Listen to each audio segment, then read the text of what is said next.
चर्चा और उसकी उप विषयों की चर्चा पर आगे बढ़ रहे हैं। जैसे कि हमने पिछले एक हफ्ते से गो सेवा और गाय से संबंधित बातें करी कि कैसे हम गोवंश को आगे बढ़ाएं, और ये बात सामने आई कि जब तक हम, चाहे आश्रित गोवंश हों चाहे निराश्रित गोवंश हों, जब तक हम गो उत्पाद को और गो उत्पाद से कुछ ऐसा जरिया नहीं उत्पन्न करेंगे जिससे कि हमारे कृषक बंधुओं को, गोपालकों को कुछ आमदनी प्राप्त हो और हमारे उपभोक्ता बंधुओं को दुग्ध प्राप्त हो, गोबर प्राप्त हो, गोमूत्र प्राप्त हो, पंचगव्य प्राप्त हो, तो तब तक ये कार्य सरलता से चलाना कुछ कठिन तो है। और यहाँ पे थोड़ा विडंबना ये है कि हम जिस गौ माता को अपनी संरक्षक मानते हैं उसे आज के दौर में हम निराश्रित जैसे शब्द का भी प्रयोग करने लगे हैं, और प्रयोग नहीं करने लगे, ये स्थिति हम देख रहे हैं। तो इस स्थिति को कैसे सुधारा जाए, इस पर ये चर्चा रही। और आदरणीय अधिसंख्य हमारे योगाहार के अतिथि, हमारे आदरणीय सदस्य गौ सेवा कर रहे हैं, अलग अलग माध्यम से कर रहे हैं। कोई सड़कों पर और गली कूचों में खड़ी गायों को सहारा दे रहा है, तो कोई अपनी गौशालाओं में स्वच्छ और स्वस्थ दुग्ध उत्पादन करके उपभोक्ताओं तक पहुंचा रहा है। तो इस कड़ी में एक बात ये आई कि जो हम गोबर से खाद बनाते हैं, गौमूत्र से अलग अलग खाद और जो कीटनाशक बनाते हैं, उस कड़ी में वर्मी कंपोस्ट बहुत महत्वपूर्ण है। लेकिन कभी बहुत बार देखने को मिलता है कि हम वर्मी को कंपोस्ट जब बनाते हैं तो वो काफी हमें महंगा भी पड़ जाता है बनाने में ही, और जब उसमें लागत ज्यादा लगती है तो हम उसको जब आगे बढ़ाते हैं तो उसमें जाहिर है उसका मूल्य भी हमें ज्यादा मूल्य में खरीदना पड़ता है। तो कैसे हम वर्मी कंपोस्ट को कम लागत में निर्माण करें, ऐसे क्या उपाय हैं? तो इसी सिलसिले में आज हाँ लखनऊ से हमारे साथ हैं आदरणीय विनय मिश्रा जी। आप एक किसान हैं, जैविक किसान हैं, और साथ में वर्मी कंपोस्ट यूनिट सरल माध्यम से बनाते हैं, कम लागत में बनाते हैं। तो आप कैसे वर्मी कंपोस्ट बना रहे हैं, ये बात आज इस सदन पर रखेंगे। हालांकि हमारे बहुत किसान भाई गौ सेवक वर्मी कंपोस्ट बनाते हैं, लेकिन इस कड़ी में आपकी बात सामने आएगी तो आपके साथ अन्य लोग भी चर्चा करेंगे। तो लगभग 7:25 7:30 तक आप चर्चा रखेंगे। उसके बाद अन्य माननीय सदस्य आपसे वार्ता करेंगे, और माननीय हमारे मुख्य अतिथि जी को बुलाने के लिए और उनका नाम देने के लिए आदरणीय श्री डॉक्टर विनोद कुमार, सॉरी विनय कुमार जी, जो हमारे असिस्टेंट डायरेक्टर हैं लखनऊ से, उन्होंने उनका नाम दिया, हमने कल संपर्क किया। तो आदरणीय श्री विनय मिश्रा जी, आपका बहुत बहुत स्वागत है योगाहार के मंच पर। और आपको लगभग देश के 19 राज्यों के प्रतिनिधि सुन रहे हैं। ये वार्ता आपके माध्यम से आगे बढ़ी, आपसे अनुरोध है। बहुत बहुत स्वागत। नमस्कार सर। आपने मौका दिया इस चर्चा में शामिल होने के लिए, इसके लिए आपको पुनः धन्यवाद। मैं ग्रामीण पृष्ठभूमि से जुड़ा हूं और खेती किसानी करता हूं। साथ में खेती से संबंधित कुछ चीजें ऐसी हैं जिनको हमें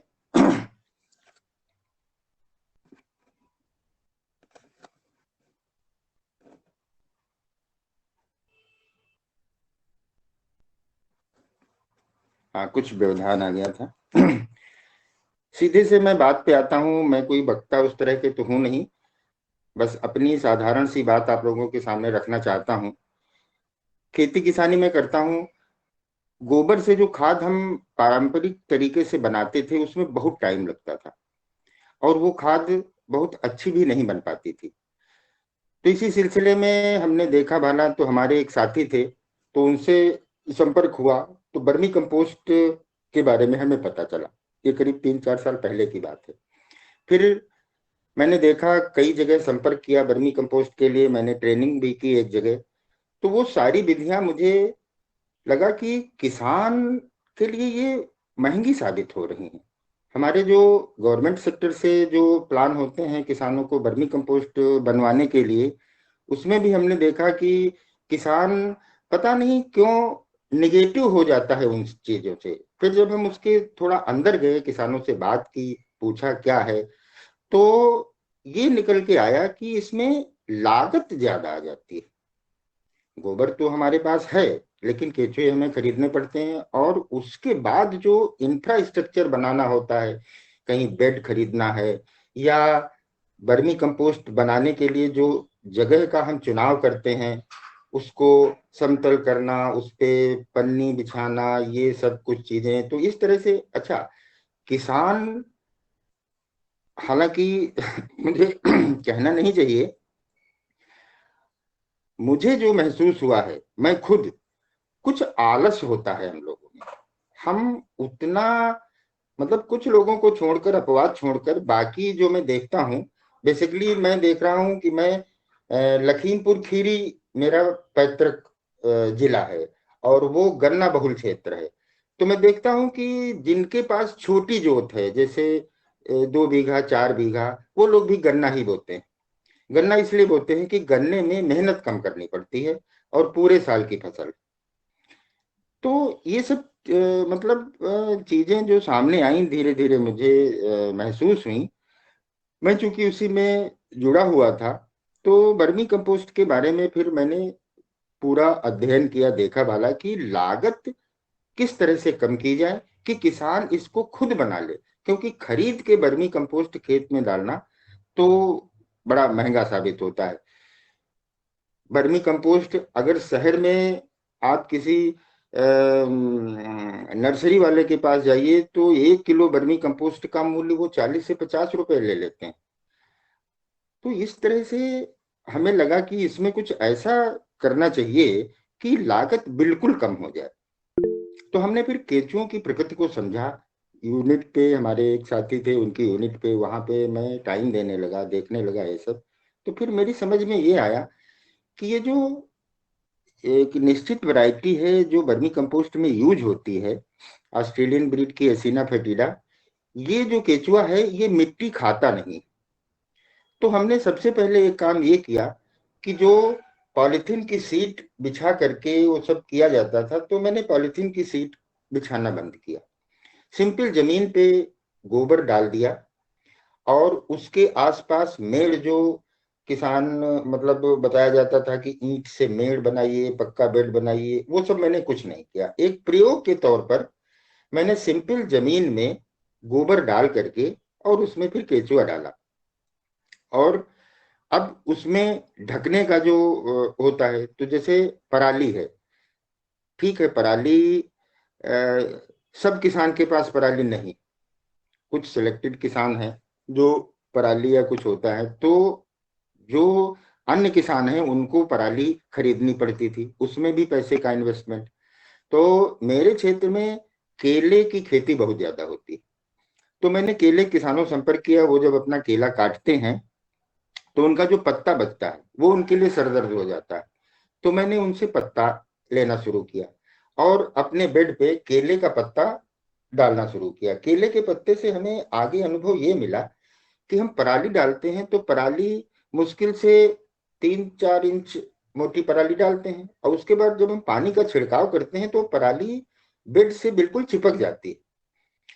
चिपकने पे क्या होता है कि गर्मी में जब धूप पड़ती है तो बेड जल्दी गर्म हो जाता है। केले के पत्ते में हमें ये सुविधा मिली कि वो बेड के ऊपर कम से कम 7-8 इंच पूरा उस तरह से उभरा हुआ पड़ा रहता है, तो हवा भी अंदर जाती रहती है और धूप जाने का सवाल ही नहीं उठता है। कुल मिलाकर के ये सब काम हमने किया, और जो पहला बेड हमने बनाया था उसमें हमें अच्छा रिजल्ट मिला। फिर मैंने धीरे से उस काम को आगे बढ़ाया। केचुए हमारे जो हमने पहले बेड में डाले थे, तो वो जब हमारी खाद तैयार हुई तो केचुओं की संख्या भी ज्यादा हो गई, तो उससे हमने और दूसरा बेड तैयार किया। इस तरह से हम इस प्रयास में लगे रहे, और अपने साथी किसानों को ये बताते रहे कि आप अपने गोबर को परंपरागत तरीके से न सड़ा करके, क्योंकि उसमें 10 से 12 महीने का टाइम उनको लग जाता था और खाद में भी वो गुणवत्ता नहीं आ पाती थी। तो मैं अपने साथी किसानों को यही बताने लगा कि आप इस विधि से करिए, इसमें आपका जो लागत आएगा वो सिर्फ आपका केचुए खरीदने में जो पैसा लगेगा वो लगेगा, बाकी आपका कोई भी पैसा उसमें नहीं लगेगा और आपकी उत्तम गुणवत्ता की खाद तैयार होगी। हालांकि बहुत सारे किसान हमारी बात से सहमत हुए और उन्होंने इस तरह से करना शुरू भी किया, लेकिन कुछ किसानों ने उसमें कुछ नकारात्मक चीजें बताई। खैर, वो तो अपनी अपनी मर्जी है। तो इस तरह से कुल मिलाकर के हमने जो खाद बनाई वो हमारी एक हिसाब से देखी जाए तो सिर्फ पहली बार एक हमारा इन्वेस्टमेंट हुआ केचुआ खरीदने में, और उसके बाद गोबर घर का होता है, थोड़ा बहुत गोबर बाहर से भी मिल जाता है। इसके अलावा हमारा उसमें कोई खर्चा नहीं होता है। मजदूरी की बात रही तो धीरे धीरे अब हमारे कई सारे बेड हो गए हैं, तो उसमें एक दो हमारा जो लेबर का खर्चा होता है वो लगा है, बाकी बहुत सारा काम मैं अपने हाथ करता हूँ।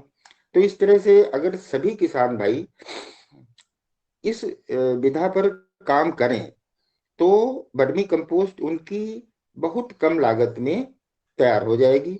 और वर्मी कंपोस्ट से जमीन को कितना फायदा है तो सब आप सभी लोग जानते हैं, इसमें हम क्या बताएं। तो यही कहना है कि, और दूसरी चीज, किसान अपने खेत में वर्मी कंपोस्ट बना करके ही डालेगा, तभी वो खेती से कुछ फायदा उठा पाएगा। खरीद करके वर्मी कंपोस्ट खेती में डालना एक, मेरे हिसाब से ये बड़ा महंगा सौदा है। तो आप सभी साथी जुड़े हैं और हमारा उद्देश्य यही है कि हम बहुत सारे किसानों तक ये बात पहुंचाएं कि किसान अपने लिए खाद स्वतः ही तैयार करे। और स्वतः तैयार करने में वर्मी कंपोस्ट से आसान, हालांकि और बहुत सारी विधियां हैं, लेकिन कम से कम समय में ये खाद बहुत ही अच्छी गुणवत्ता के साथ तैयार हो जाती है। तो हम यही कहना चाहते हैं, आप सभी जितने भी हमारे बंधु जुड़े हुए हैं वो उनके संपर्क में जितने भी किसान हैं उनको इस वर्मी कंपोस्ट की जीरो लागत वाली विधि के बारे में बताएं कि इसमें कोई भी इंफ्रास्ट्रक्चर ऐसा नहीं तैयार करना है, कुछ भी नहीं है। सिंपल अपना गोबर कहीं खाली जगह में एक लगा करके केंचुए डाल दें और थोड़ी देख रेख उनकी करते रहें, और वो खाद आपकी 50 से 60 दिन में खाद तैयार हो जाती है, बहुत ही अच्छी गुणवत्ता वाली। तो सभी साथियों से अनुरोध है कि हमारी इस बात को आगे बढ़ाने का प्रयास करेंगे। जी इसी के आदरणीय, साथ आ, आपने वर्मी कंपोस्ट को सरल तरीके से बनाने की बात रखी जी और ये भी बताया कि इसमें केवल आपको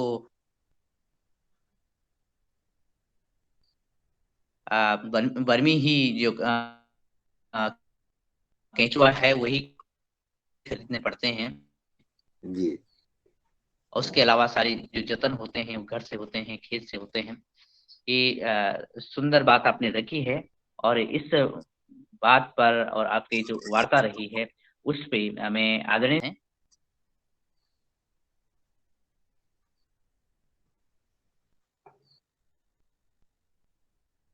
कोई किसान बंधु अपनी बात रखना चाहें आज की वार्ता पर, या अपना अनुभव साझा करना चाहें कि किस तरह से हम सरल विधि से खाद्यों का उत्पादन करें, ज- जैसे कि आज की मुख्य अतिथि आदरणीय मिश्रा जी ने रखी बात कि हम सरलतम विधि से जीरो बजट पे, कम लागत पे वर्मी कंपोस्ट बना सकते हैं।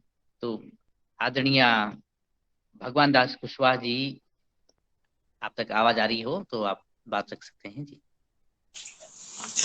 जी आदरणीय, मेरा सदन को आदरणीय आदरणीय वर्मा जी और आदरणीय महेश जी हाथ रेज कर रहे हैं जी। हाँ जी जी, पहले आदरणीय भगवान दास जी स्वागत। जी आदरणीय, ये बहुत अच्छी जानकारी दी। तो केंचुआ का क्या नाम है, जो मिट्टी नहीं खाता, ये सबसे अच्छी बात है कि वो केंचुआ मिट्टी नहीं खाता तो गोबर ही खाएगा, तो वो भागेगा नहीं। और जो बेड में पानी बिछाने के लिए सब मेड़ बनाने की समस्या है वो हल हो जाती है। तो उस केंचुए का नाम जानना चाहता हूँ, और वो कैसे मिलेगा, कहाँ मिलेगा, ये सब जानकारी जी, देंगे। महोदय, केचुए का नाम, ये ऑस्ट्रेलियन ब्रीड है और इसका नाम एसिना फेटिडा होता है। और जितने भी लोग वर्मी कंपोस्ट बना रहे हैं, चाहे वो व्यवसायिक स्तर पर बना रहे हों, चाहे वो अपने घरेलू स्तर पर बना रहे हों, आप उनसे संपर्क करें और उनसे केचुआ मिल जाएगा। हालांकि कई लोग जी तो इसका बहुत ज्यादा पैसा चार्ज करते हैं, लेकिन मैं अपने किसान साथियों के लिए इसका मिनिमम, जो कम से कम न्यूनतम मूल्य हो सकता है, और मैं पटल पे ये बात रखना भी चाहता हूं कि मैं 75 रुपए प्रति किलो के हिसाब से कल्चर अपने भाइयों को प्रोवाइड कराता हूं। और जब मैं इसलिए ये बात पटल पे रख रहा हूं कि लोगों को ये भी पता चले कि 75 रुपए में केचुआ देने के बाद भी मैं किसी नुकसान में नहीं जाता हूं। हाँ, बहुत मुझे फायदा नहीं होता है उसमें, लेकिन मैं किसी नुकसान में नहीं जाता हूं। मेरा सिर्फ उद्देश्य ये है कि ज्यादा से ज्यादा किसानों तक ये विधा पहुंचे और किसान अपनी खाद खुद तैयार करे। समाज का, हम इस समाज में हैं, समाज का कुछ ऋण है हमारे ऊपर। हम कुछ भी करें अपने जीवन चलाने के लिए, हमें व्यवसाय सब हर चीज करनी पड़ती है, लेकिन कहीं एक थोड़ी सी जगह हम अपने समाज के लिए रखें अपने दिल में, कि हम कुछ न कुछ करके जाएं समाज के लिए, कि हमारे ऊपर जो इस समाज का ऋण है उससे हम पूर्ण हो सकें। जी आदरणीय, एक बेड कितना बड़ा हो और उसमें कितने केंचुए डाले, ये भी बताने की कृपा करें। जी, मैं बताता हूँ। जी बेड का हिसाब ये होता है कि आपके पास जो जगह उपलब्ध है, बेड की चौड़ाई 3 से 4 फुट रखी जाती है, ऊंचाई 1 से 1.25 फीट रखी जाती है, लंबाई आप अपनी सुविधा अनुसार जितनी आपके पास जगह है उस हिसाब से लंबाई आप कर सकते हैं। और केंचुए, जो वर्मी कंपोस्ट बेड में केंचुए डाले जाते हैं, उसका प्रमाण ये होता है कि हम ये मानते हैं कि 1 किलो जो वर्मी कल्चर होगा, केचुए और उनका भोजन दोनों साथ में होता है, तो 1 किलो के वर्मी कल्चर में 800 से 1000 केचुए होते हैं। और उनको 1 फुट में 1 किलो केचुआ डाल देने से ये होता है कि हमारी जो खाद होती है वो लगभग 60 दिन पर तैयार हो जाती है। जी जी आदरणीय, धन्यवाद। आप अपना नंबर भी शेयर कर देंगे, सबको बता देंगे, तो उसमें जिसको चाहिए तो वो आपसे प्राप्त कर सकता है। और जी, जानकारी तो नंबर और बता दें। मेरा संपर्क सूत्र है 94 15 17 11 94।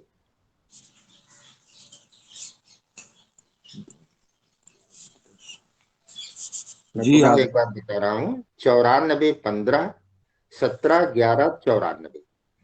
जी जी आदरणीय, धन्यवाद आदरणीय। ओम। धन्यवाद सर। जी, धन्यवाद सर। आदरणीय भगवान दास कुशवाहा जी ने अपने प्रश्न रखे, आदरणीय मिश्रा जी ने इस पे उत्तर दिया।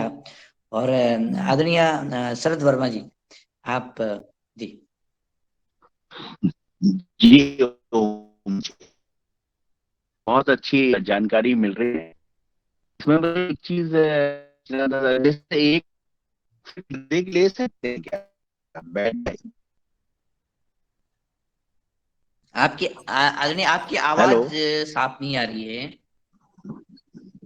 नहीं आ रही सर आवाज मेरी? जी जी जी हेलो। अब आ रही है सर, अब आ रही है।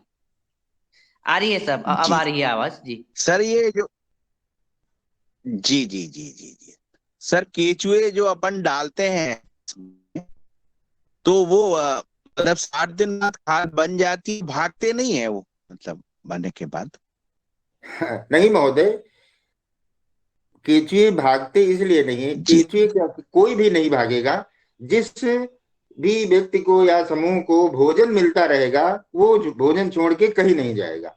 तो केचुए को जब तक उनका भोजन जी वहां बेड में मिलता रहेगा, वो केचुए छोड़ के कहीं नहीं जाएंगे। हाँ, भोजन उनका अगर खत्म हो जाएगा, जो हम गोबर डालते हैं वो सारा वो खा लेंगे और उसमें फिर कच्चा गोबर नहीं बचेगा, तब केचुए हमारे इधर उधर भोजन की तलाश में जाएंगे। और वो किसी भी कार्य से कहीं नहीं जाते हैं। उनका सिर्फ काम यही है, भोजन करना और उस भोजन को खाद के रूप में हमें देना। इसके अलावा उनके पास कोई समाज का कार्य नहीं है महोदय। से 55 आता है, तो फिर केचुओं को छान के दूसरे में डालना है या वो साइड से ऑटोमेटिक चले जाएंगे दूसरे नहीं नहीं बेड में? नहीं, दूसरे बेड में जब हम पहला हमारा 60 दिन के आसपास तैयार होगा, तो वो खाद सारी ऊपर रहती है। और जैसे जैसे वो गोबर को खाते हैं तो उसको निकालने के लिए ऊपर आते हैं, तो खाद हमारी ऊपर हो जाती है और केचुआ नीचे हो जाते हैं।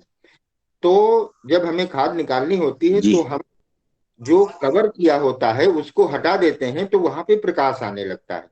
तो जब प्रकाश आने लगता है तो ये जो केचुआ है ये प्रकाश से दूर भागता है।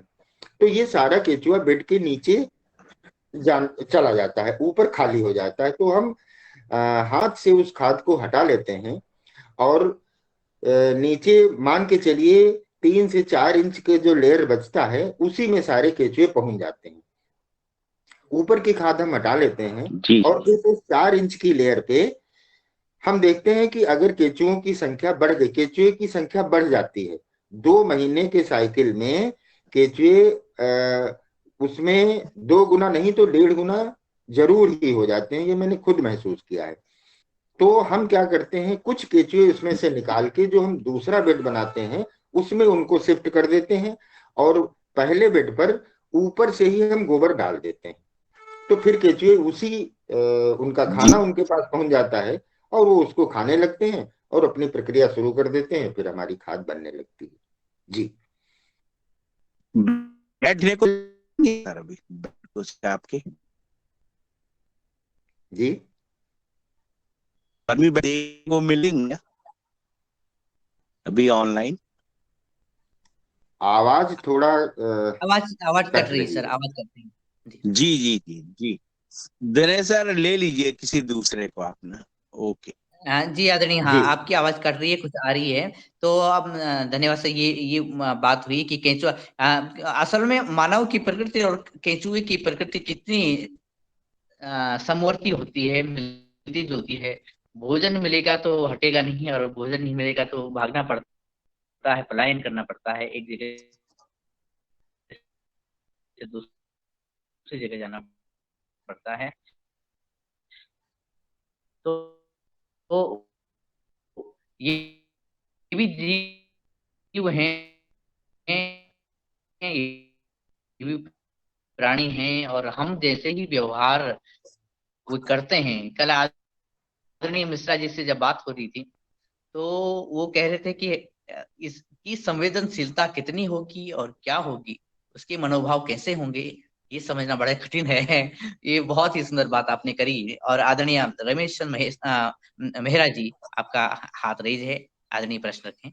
फोन जो है, माइक म्यूट है, आप अनम्यूट कर लीजिए।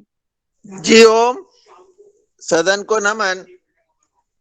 बहुत अच्छी चर्चा चल रही है सर। मेरा ये प्रश्न है कि जब हम जमीन के ऊपर इस तरह से गोबर को फैला करके बेड बना करके डालते हैं, तो क्या इन केंचुओं को दूसरे जो जीव है वो खाने के लिए इनको नुकसान नहीं पहुंचाते? जैसे कहते हैं कि सर्प बहुत आ जाते हैं इसमें, आपके क्या अनुभव है?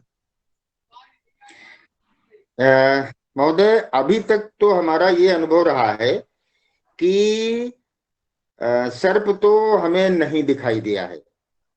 और जो दूसरे जैसे बगुला जो होता है, बगुला नुकसान कर सकता है इनको, लेकिन बगुला इसलिए नुकसान नहीं पहुंचा पाता है क्योंकि जो हम बेड बनाते हैं उस बेड को हम पूर्णतया कवर कर देते हैं, चाहे पराली से करें, चाहे केले के पत्ते से करें, या जूट के बोरे से करें, जिसकी जैसी उपलब्धता होती है वो उस हिसाब से बेड को पूरा कवर कर देता है। तो बेड हमारा पूरा कवर रहता है और केंचुए गोबर से बाहर नहीं आते हैं, तो इसलिए जो केंचुओं के दुश्मन जीव हैं वो उन तक नहीं पहुंच पाते हैं। ये मेरा अपना व्यक्तिगत अनुभव है। जी ओम। जी हाँ, ये सर बार बार ये प्रश्न आते हैं कि बेड के केंचुओं को खाने के लिए सर्प आ जाते हैं, सर्प ही ज्यादा नुकसान करते, ऐसा बार बार सुनने में आया है।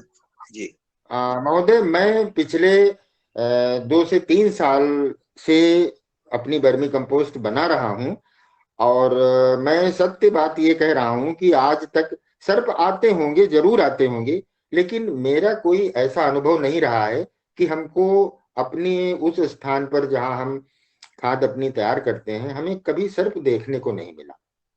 अब वो कब आता है या क्या होता है इस संबंध में मेरा कोई वैसा अनुभव नहीं है, क्योंकि जब मुझे वहां सर्प ने, बगुले जरूर हमको आसपास दिखते हैं, लेकिन वो हम केले के पत्ते से ढकते हैं और मोटा लेयर उसके ऊपर लगाते हैं, तो वो बगुले भी हमारे केंचुए को नुकसान नहीं पहुंचा पाते हैं।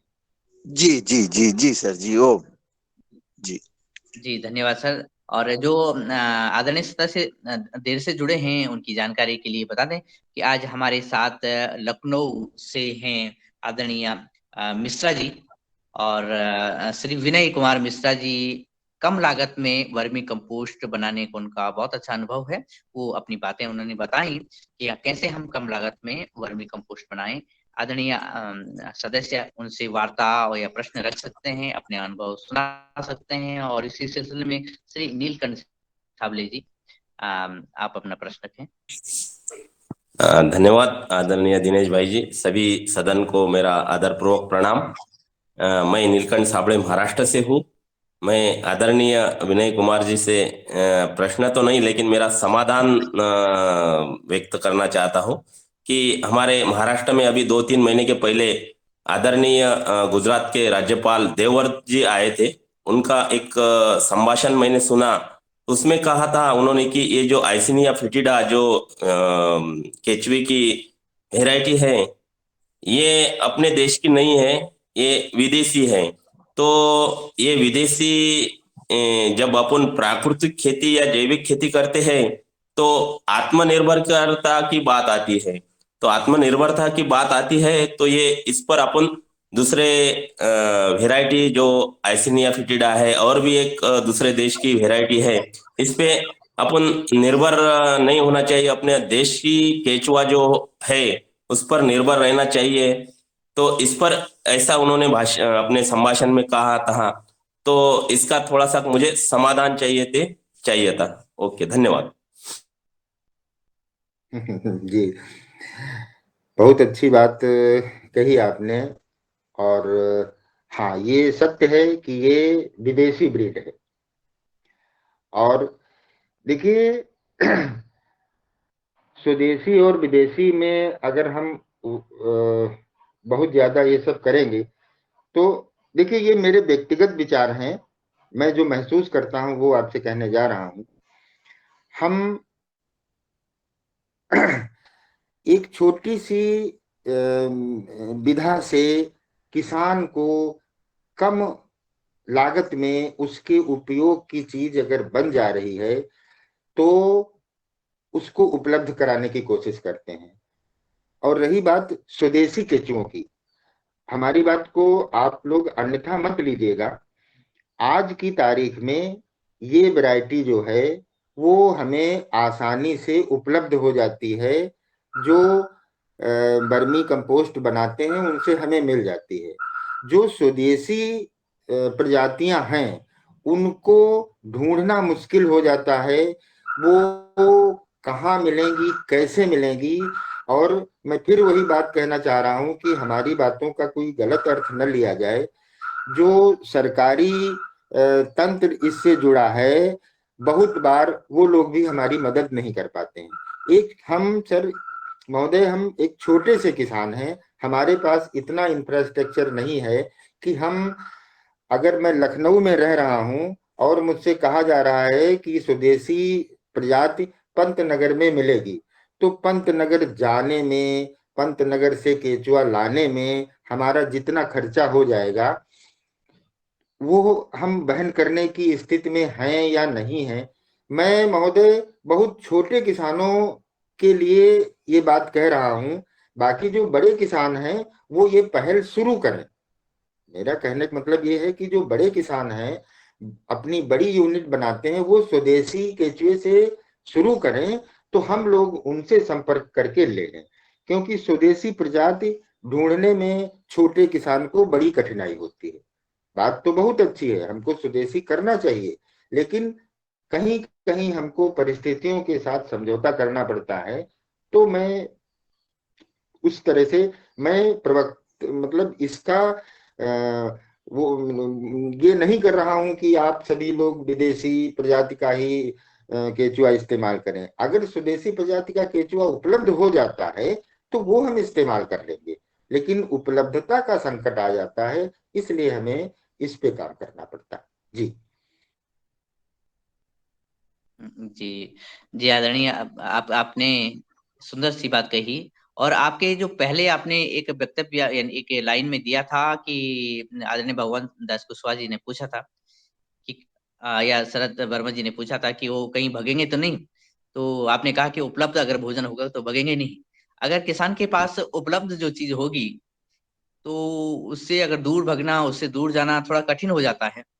और जो दूर चीज होगी भोजन की, वहां तक पहुंचते पहुंचते वो समय भी और पैसा भी और कई विधान बाधाएं आ जाती हैं। तो निश्चित और जाहिर बात है कि हम ये बोल तो देते हैं और अच्छी बात भी बोलते हैं भाषणों में, लेकिन उसको जमीन में लाने तक कुछ कठिनाई तो होती है। और अगर समाधान मिले तो स्वदेशी अपनाना तो बहुत सरल रहेगा। लेकिन हाँ, ये है कि पास में हमारे हो तो बड़ा बड़ा अच्छा। आदरणीय शैलेश जी का हाथ रेज हो रहा है। जी, अपनी बात रखें। ओम जी। सर, आज क्षमा चाहूंगा, थोड़ा सा लेट जुड़ा तो मैं सर की 10 मिनट की जो शुरू की वार्ता है वो नहीं सुन पाया। थोड़ा जी सदन के पास भी आज उपलब्ध समय है ऐसा लग रहा है मुझे, तो एक बार थोड़ा सा रिवाइव कर दें फिर से। और दूसरा मेरा प्रश्न ये है कि सर से यदि हम केचुए मंगाना चाहेंगे तो क्या वो भेज सकते हैं? मैं यहाँ नर्मदापुरम होशंगाबाद जिला मध्य प्रदेश से बोल रहा हूँ, शैलेश यादव। जी आदरणीय, आज के जो हमारे मुख्य अतिथि हैं आदरणीय विनय मिश्रा जी ने, वो बता रहे हैं कि किस तरह से हम सरल माध्यम से सरल तरीके से वर्मी कंपोस्ट तैयार करें, वर्मी खाद तैयार करें। और आपका प्रश्न ये है कि क्या आप यानी हम मिश्रा जी उन्हें केचुआ उपलब्ध करा सकते हैं? तो मिश्रा जी के पास ही पहुंचते हैं इस प्रश्न के उत्तर के लिए। जी जी केचुआ उपलब्ध कर, असल में अभी हम बहुत ही छोटे स्तर पे काम कर रहे हैं, और केचुआ उपलब्ध कराने की जहां तक बात है, उपलब्ध तो कराया जा सकता है, लेकिन समस्या ये है उसमें थोड़ी सी ट्रांसपोर्टेशन की होती है। हालांकि जो हमने सुना है बहुत सारे लोग जो व्यवसायिक स्तर पे काम करते हैं वो तो देश के किसी भी कोने में केचुआ पहुंचा देते हैं, सब कुछ कर देते हैं।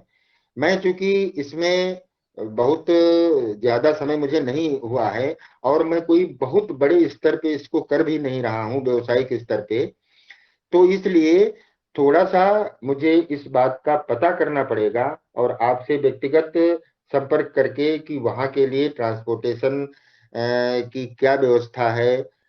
बाकी जो केचुए को भेजने का है, जो हम किसानों को केचुए देते हैं वो ले जाते हैं, वो पूरा वो क्रेट जो फलों की आती है उसमें हम उसमें नीचे पुआल डाल के फिर कपड़ा लगा करके सब प्रॉपर पैक करके तो ठीक से उनको देते हैं।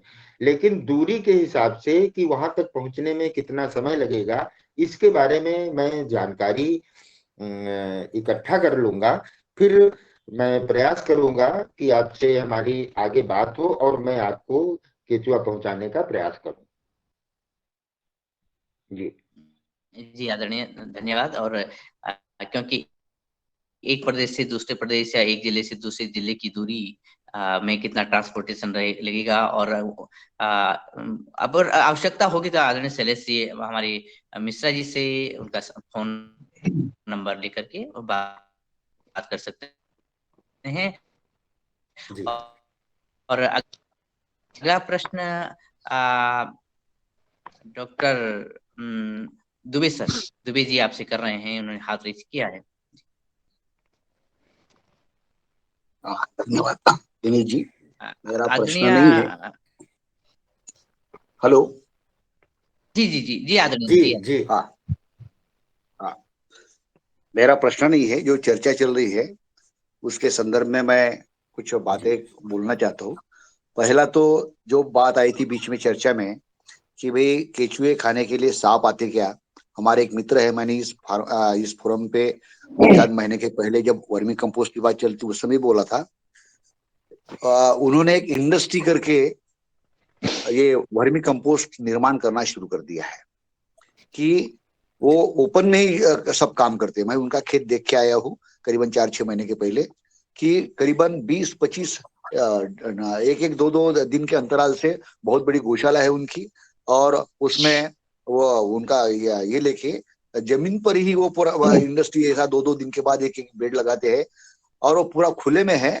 और ऊपर में सिर्फ उन्होंने जैसा ताड़पत्री को ऊपर में सिर्फ 1x1 का जो अपन ग्रीन नेट लगाते, वो ग्रीन नेट लगा दी है ताकि हवा का संपर्क रहे। इसलिए उनका ये 2-3 साल से चल रहा है। और उनका भी कहना है, क्योंकि सांप वाली बात वहां पे भी आई थी, तो हमने पूछा था तो बोले जब चूहे ही नहीं आएंगे तो सांप कहाँ से आएंगे, और वो गोबर के इससे बोले चूहे मेरे पास आते ही नहीं है, और निश्चित रूप से इसलिए वो सांप आते नहीं। एक बात। दूसरी बात जो थी स्वदेशी वाली बात, अब मैं तो भाई ऐसा है, मैं वर्धा जिले में रहा हूँ और सेवाग्राम में पढ़ा हूँ, सेवाग्राम से और गांधी विनोबा के संपर्क में हमेशा से रहा हूँ। स्वदेशी वाली बात जब गांधी जी से पूछी गई थी कि भाई आप विदेशी किताबें क्यों लाते हो, आप तो सब विदेशी का विरोध करते हो, उन्होंने बोला मैं विदेशी विचारों का विरोध नहीं करता, विदेश से जो जो सीखने को मिलता है। उन्होंने तो बोल दिया था कि टॉलस्टॉय और रस्किन जो मेरे गुरु थे वो कौन थे, वो तो सब विदेशी थे। विदेशी लोगों के विचार सुनने में, उनको अवलंबन करने में कोई बुराई नहीं है। हाँ, उन पर हमेशा बार बार निर्भरता रखने में या उनको अपने परिप्रेक्ष्य में अपने हिसाब से रखना, वही अपना स्वदेशी का काम होता है। बाद में जैसा आज की हम परिस्थिति देखें कि बाहर से अगर हम जो देश की संरक्षण के लिए नई नई टेक्नोलॉजी आ रहे हैं, वो अगर हम नहीं लेते और हम अपनी ही तरह से ये करते, तो शायद हम अपनी डिफेंस इसमें भी आत्मनिर्भर होने में बहुत सारा समय लगता था। आज का प्रैक्टिकल पार्ट ये है कि बाहर से जो भी तकनीक आते हैं वो तकनीकों को स्वीकार करो, लेकिन बार बार विदेशी लोगों पर निर्भर मत रहो। हम उन तकनीक को अपने यहाँ पे निर्माण कर सकेंगे। बात वर्मी कंपोस्ट पे आती है, तो वर्मी कंपोस्ट की जो वेराइटी है, वो वेराइटी को हमने लाया, लेकिन बार बार हम विदेश से परचेस नहीं कर रहे हैं। तो इस स्थिति में हम विदेश की जो वेराइटी है, उन वेराइटी को अगर हमारे यहाँ मल्टीप्लाई कर सकते हैं, और छोटे किसानों की जो बात बोली है बिल्कुल प्रैक्टिकली बात है कि छोटे किसानों के लिए वो जो अभी फिलहाल वेराइटी है, उस वेराइटी का अगर अपने लेवल पे मल्टीप्लिकेशन होता है तो इसका हमको परहेज नहीं होना चाहिए। साथ ही साथ आज के मुख्य अतिथि ने ये दूसरी भी बात बोली है कि साथ ही साथ हमारी इंडिजिनस जो वेराइटी है, देशी वेराइटी, उसकी भी खोज, उसका भी मल्टीप्लिकेशन हम करें, और उसकी भी स्थिति जो है उस स्थिति में हम देखेंगे कि उसका मल्टीप्लिकेशन करने के बाद हम उसका भी इस्तेमाल करें। एक बात। और वैज्ञानिक तरीके से तीसरी बात बोल के मैं बिंदु मेरा विराम करूंगा कि ये भी परीक्षण हुआ है कि विदेशी जो केचुओं के माध्यम से निर्माण किया हुआ वर्मी कंपोस्ट और देसी इससे किया हुआ जो वर्मी कंपोस्ट है, उसके कंपोनेंट्स में कोई डिफरेंस नहीं है। और रेट ऑफ मल्टीप्लिकेशन है, रेट ऑफ मल्टीप्लिकेशन जो है, रेट ऑफ मल्टीप्लिकेशन जब केचुआ खाद बनाने का, उसमें जो है उसमें थोड़ा 19-20 का फर्क है, लेकिन उससे जो खाद बन रहा उसमें कोई डिफरेंस नहीं है। बस यही बात मैं सदन को दर्शाना चाहता हूँ और मेरे वाणी को विराम करता हूँ। धन्यवाद। जी जी आदरणीय जो समाधान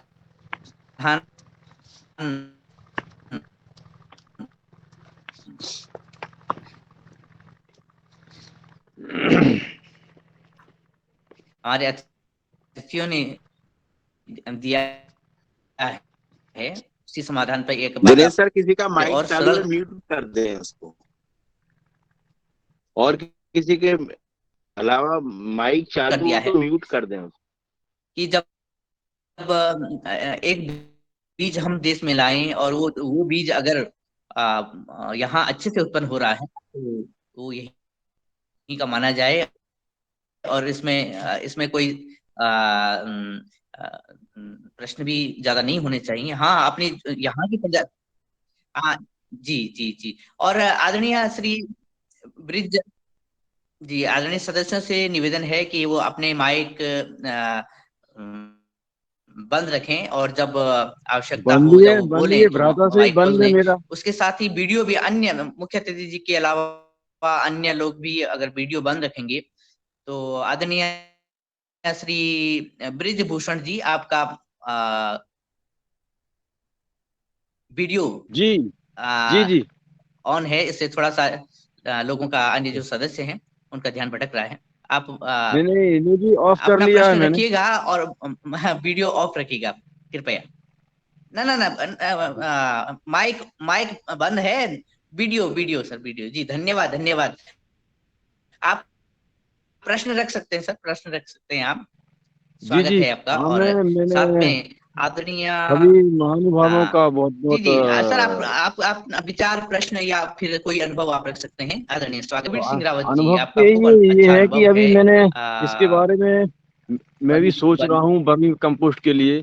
तो जैसे ही होगा, अब ये सीजन तो अभी धीरे धीरे जाने को है, और अगले सीजन में जैसे ही भी कुछ हो सकता है तो मैं निश्चित रूप से उसको बनाने की जो भी प्रक्रिया होगी मैं सुन रहा हूँ, और उसमें निश्चित रूप से सहभागिता, जो भी सहभागिता यहाँ हमारी रहेगी।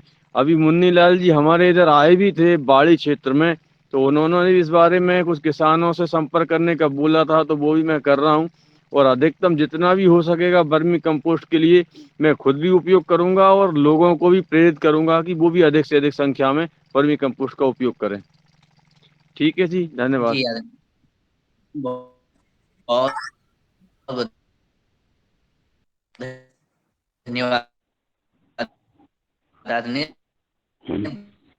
बहुत बहुत धन्यवाद आपका। ओम जी, मैं डॉक्टर साहब से आदरणीय डॉक्टर किशोर दुबे जी से, मतलब जिस मित्र की बात कर रहे थे वर्मी कंपोस्ट को लेकर, उनकी यूनिट कहाँ पर है?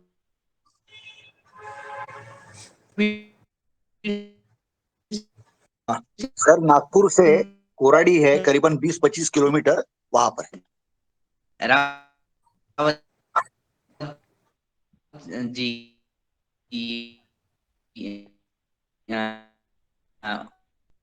उपस्थित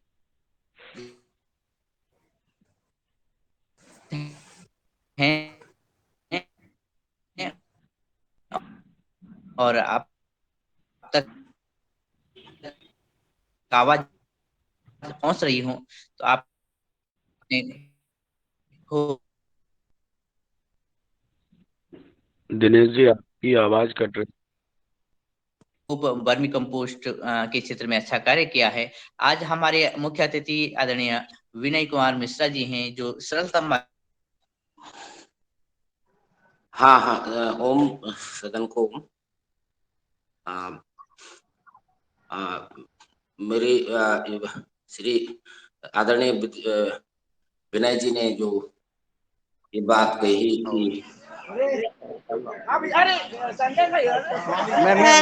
पहले एक मिनट जी।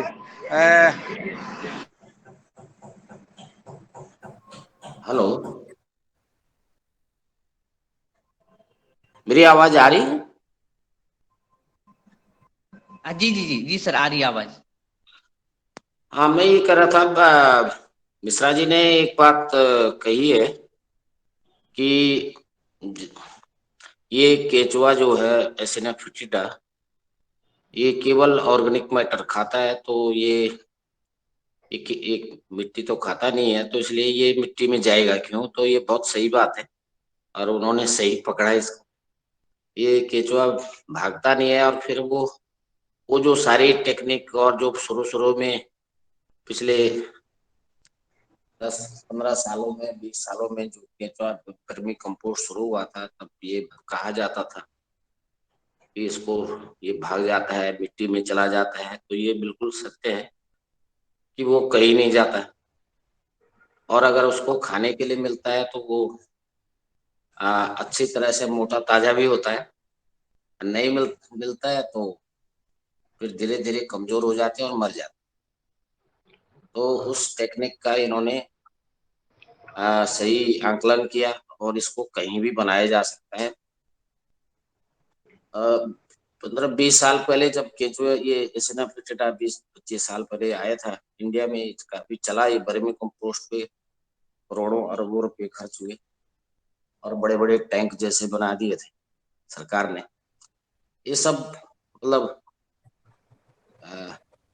वेस्ट था कुछ भी। ये जो अभी भी दिखते हैं वो टैंक जैसे बना दिए और फिर उसमें कहीं वर्मी वाष्प लगाने का अलग बना दिया, तो ये सब मुझे तो वेस्ट लगता है। इसको आसानी से कहीं पर भी मल्टीप्लाई किया जा सकता है और इसको बहुत इजीली तरीके से इससे वर्मी कंपोस्ट बनाया जा सकता है। दूसरा उन्होंने ये बोला कि वो हमारा जो केंचुआ है वो मिट्टी ज्यादा खाता है। तो दो तरह के केंचुए होते हैं, जो जमीन में जो बरसात में दिखते हैं और वो 90% मिट्टी खाते हैं, 10% ऑर्गेनिक मैटर खाते हैं। और ये वाला जो हमारे देश में भी ऐसे केंचुए हैं जो 70-80% तक ऑर्गेनिक मैटर खाते हैं, 20-30% मिट्टी खाते हैं। उस पर भी काम चल रहा है और कुछ वैज्ञानिकों ने ढूंढे भी हैं। तो सबसे अच्छी बात तो ये है कि जो उसकी हैबिट है केंचुए की, उसका हम सदुपयोग करें। जरूरी नहीं है कि हमारे पास इतना गोबर हो कि हम लार्ज स्केल में ये एसिनाफिडेटा के लिए, क्योंकि गोबर का भी चाहिए होता है, तो वो उसका उत्पादन करें और उससे खाद बनाएं। हमें अपने केंचुए जो हमारे यहाँ मिलते हैं, आप देखेंगे जब आपका कहीं पे अगर गाय पालते हैं और गोबर का ढेर होता है कहीं पे, अगर आप खड्डे में गोबर रखते हैं और फिर जब उसको निकालते हैं, जब वो पक जाता है, साल भर लग जाता है या 7-8 महीने लग जाते हैं, तो उसमें आपको जरूर केंचुआ मिलेगा। वो जो केंचुआ उस गोबर में मिलेगा उसको आप मल्टीप्लाई कर सकते हैं। वो वैरायटी है जो ज्यादा मात्रा में ऑर्गेनिक मैटर खाती है, जैविक तत्व खाती है, और कम मात्रा में उसको आप सेलेक्ट कर सकते हैं, उसको मल्टीप्लाई कर सकते हैं, उसको वर्मी कंपोस्ट के जो तकनीक है उसी तरह से उसको उपयोग में ला सकते हैं। शुरू शुरू में उसको किसी प्रोटेक्टेड कंडीशन में, जैसे पॉलीथीन लगा के नीचे, वो भाग भी सकता है क्योंकि हमें पता नहीं है वो कितनी मात्रा में मिट्टी भी खाता है।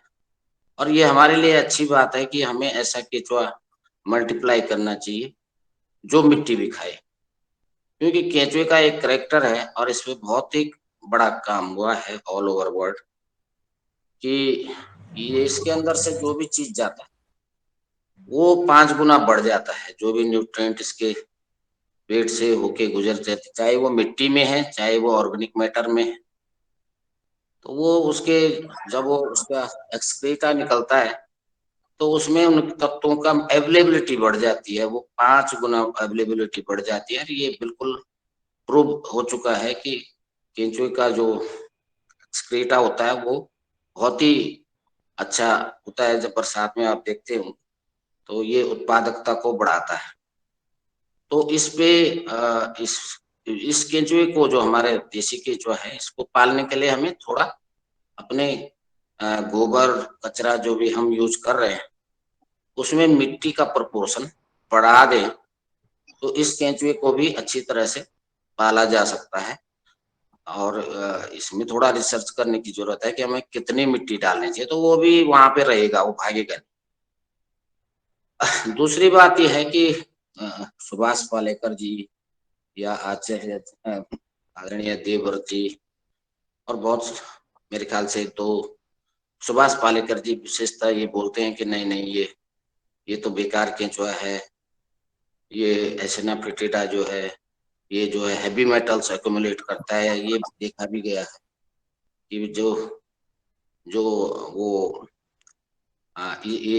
इसका जो वर्मी कंपोस्ट है उसमें थोड़ा हैवी मेटल्स ऐसा ऐसा। लेकिन फिर इस पे, ये शुरू में हुआ था, फिर इस पे बहुत सारे रिसर्च हुई है और ये देखा गया है कि ये केंचुआ वही हैवी मेटल्स ज्यादा एक्यूमुलेट होते हैं जो अगर पेरेंट मटेरियल में, मतलब जो आपका गोबर और कचरा जो आप यूज करें, अगर उसमें ज्यादा है हैवी मेटल्स तो वो एक्यूमुलेट करता है, मतलब थोड़ा ज्यादा इसमें मिलते हैं।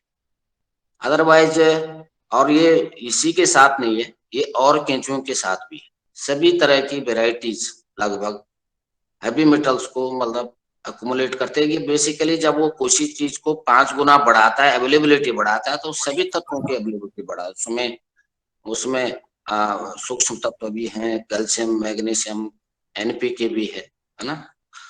तो मतलब ये भ्रांति है कि यही केंचुआ खराब है, सभी केंचुए में ये प्रोसेस ये देखा गया।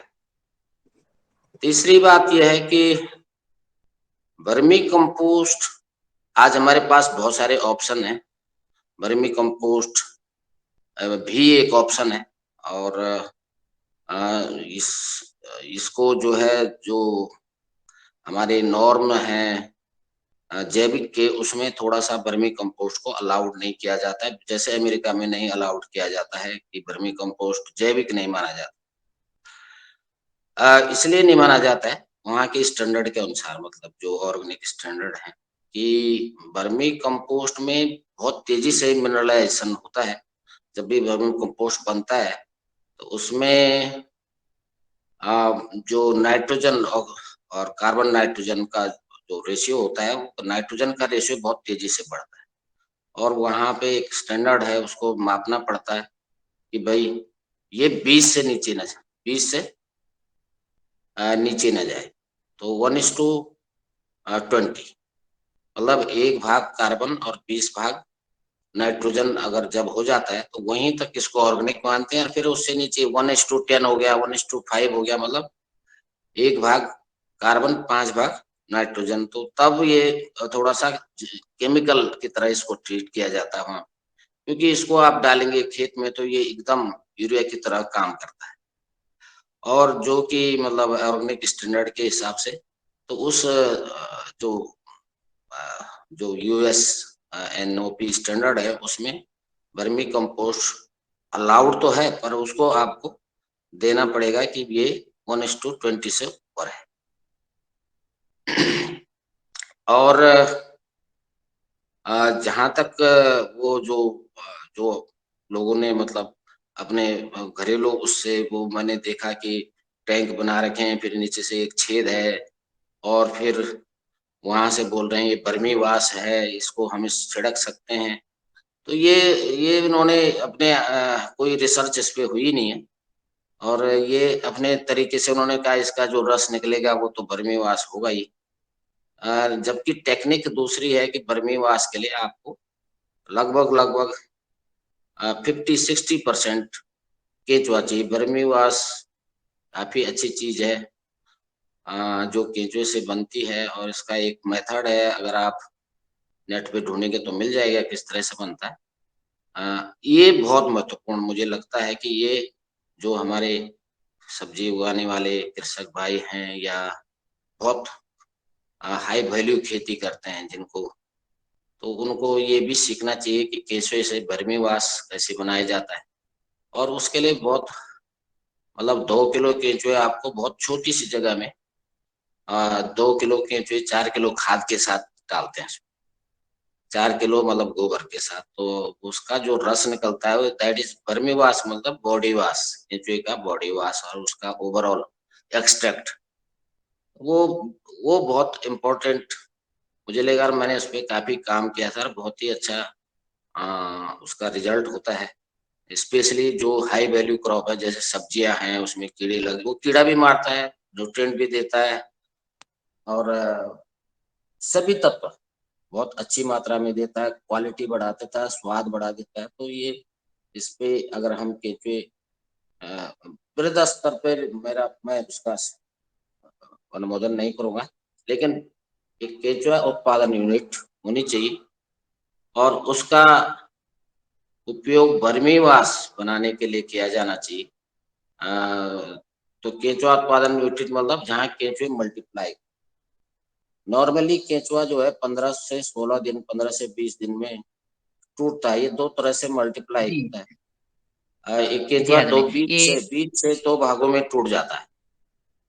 तो एक तो ये टूटता है वेजिटेटिव, इसमें प्रोपगेशन है, और दूसरा अभी फरवरी मार्च के बाद जब थोड़ी गर्मी होती है तो ये बहुत अधिक मात्रा में अंडे देता है।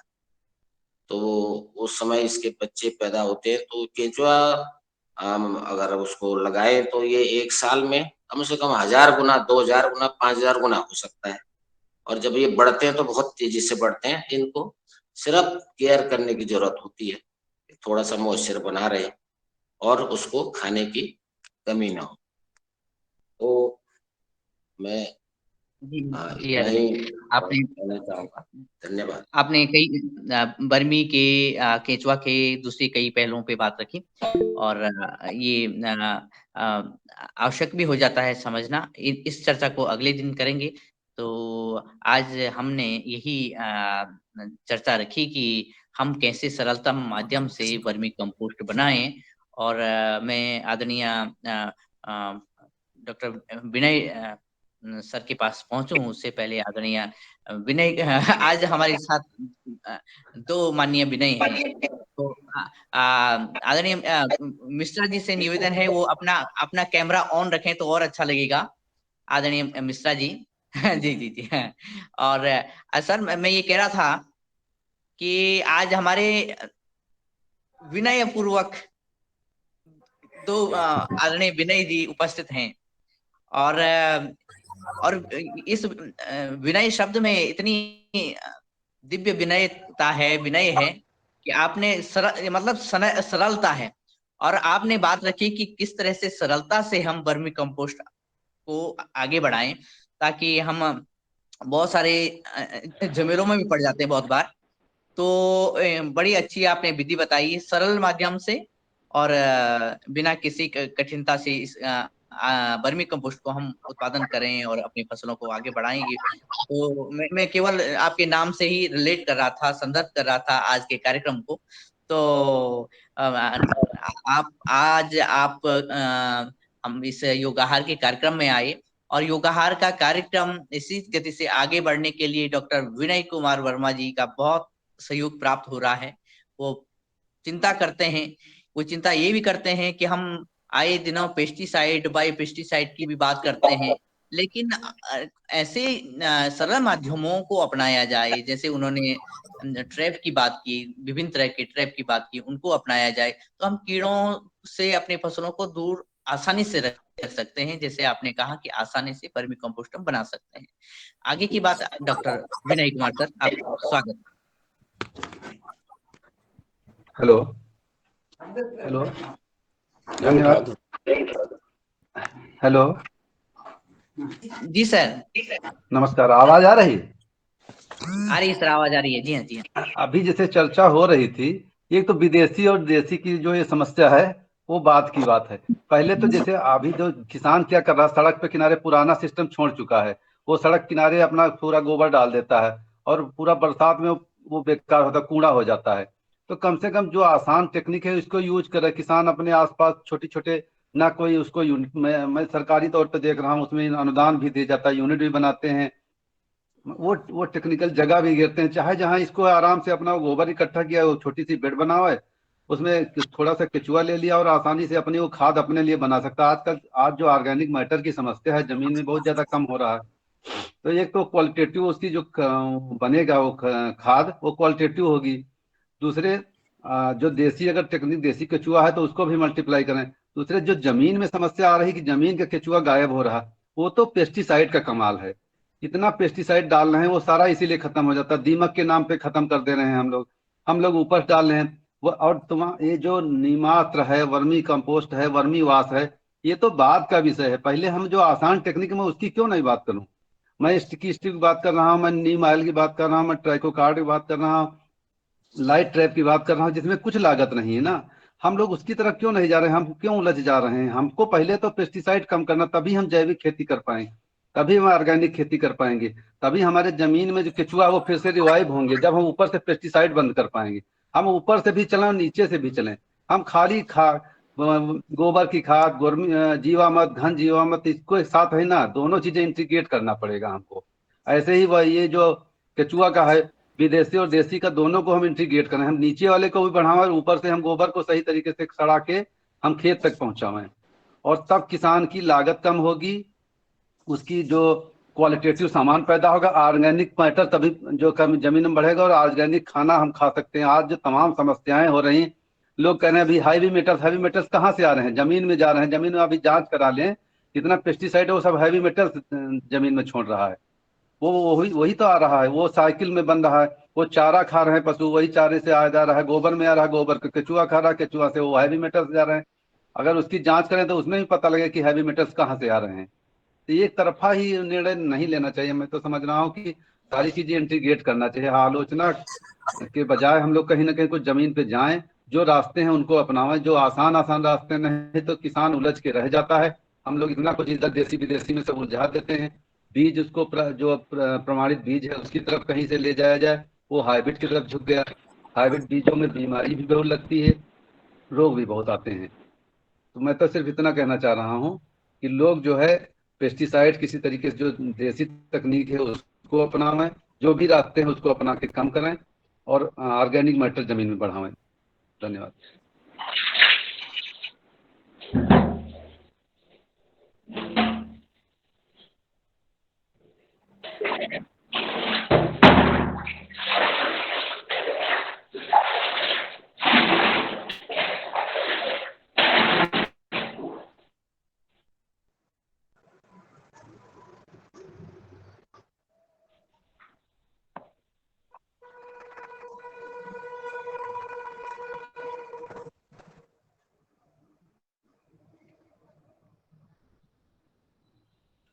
दिनेश सर कहाँ चले गए?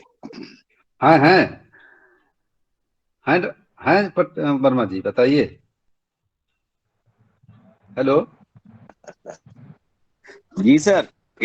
हम लोग मिलके काम कर रहे हैं, हम लोग एक टीम है कि कैसे जो जो चीजें हम लोग देसी टेक्निक है कैसे उसको किसान तक पहुंचाया जाए।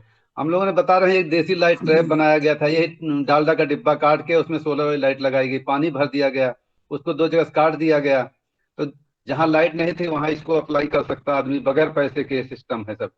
वही स्टिक की स्ट्रिप वाला मैं बताया कि नीली पीली पन्नी लो, ग्रीस लगा दो, नहीं तो रेडीमेड वाली यूज करो। रेडीमेड यूज करेंगे तो उसकी क्वालिटी अच्छी होती है, बाद में अपना देसी वाला बनावें।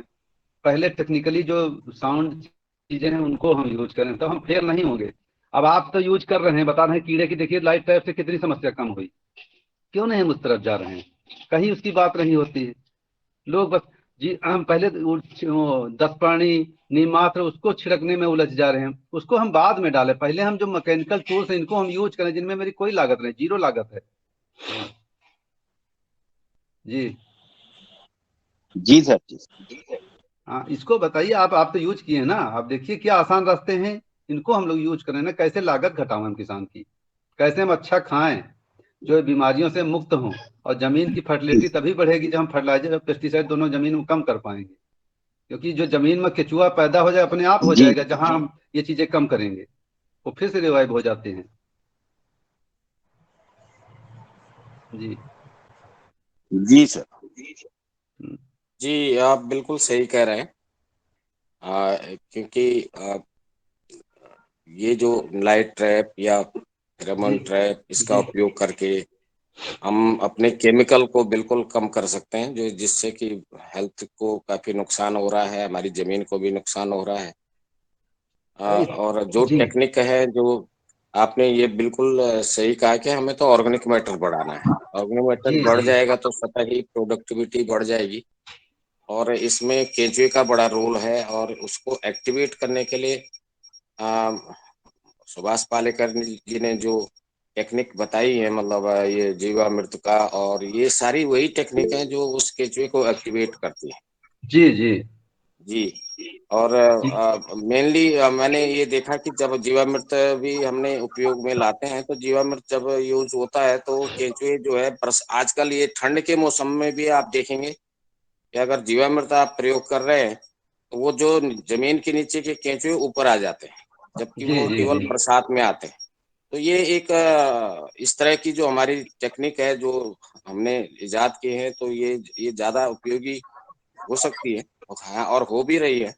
और ऑर्गेनिक मैटर भी बढ़ रहा है, क्योंकि केंचुआ होगा तो वो जो भी अनडिकम्पोज चीजें हैं वहां पे, उसको खा के उसको डिकम्पोज कर लेता है, और ऑर्गेनिक मैटर बढ़ाने में महत्वपूर्ण योगदान देता है।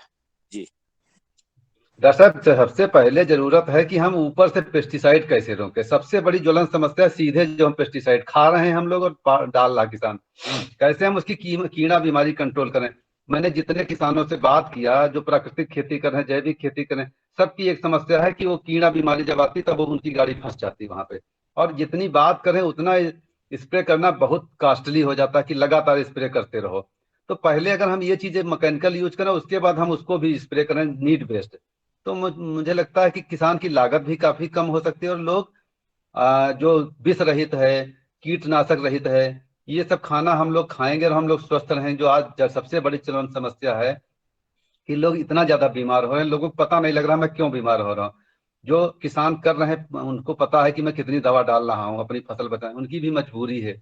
और हम लोग उसको अगर अच्छा विकल्प दे दें तो उनकी कास्ट भी घटेगी और हम लोग स्वास्थ्यवर्धक और ये ऑर्गेनिक जो जैविक प्रोडक्ट की बात है, वो समस्या भी खत्म, पुराने जैसा सब जैविक हो जाएगा। मैं अपने यहाँ जो कराया हूँ किसानों को, उसके उनकी क्वालिटी इतनी अच्छी हो गई। मैं खाली कीटनाशक और फफूंदी नाशक इनको मैं रोका, किसानों को दिया ट्राइकोडर्मा बिवेरिया, मेटाराइजियम, ये जो जैविक बायो पेस्टिसाइड थे, भूमि शोधन बीज शोधन करवाया, उसको स्प्रे कराया।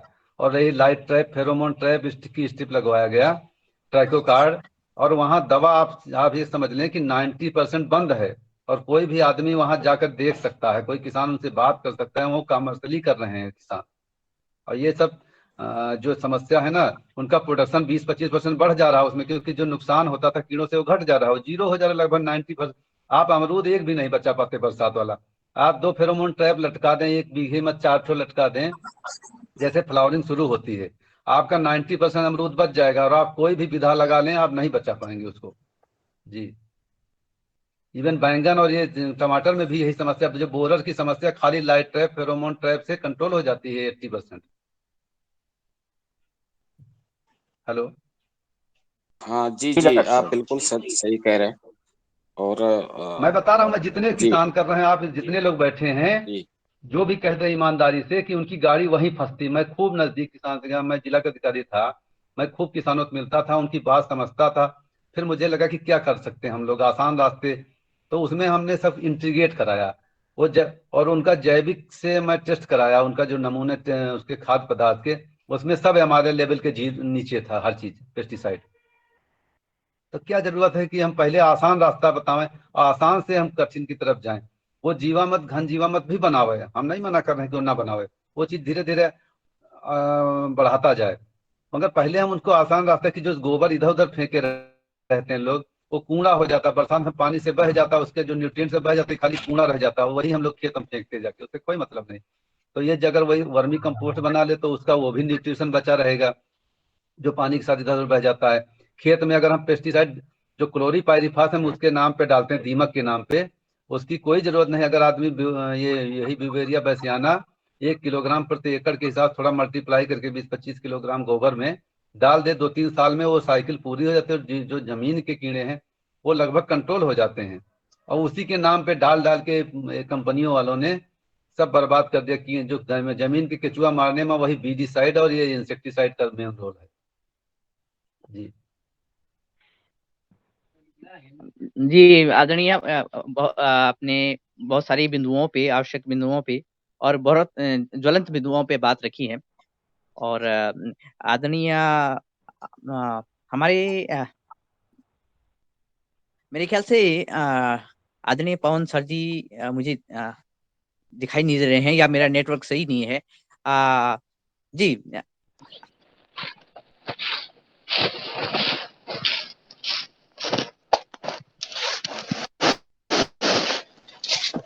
हाथ रेज हो रहा था पतंजलि समृद्धि से, तो आदरणीय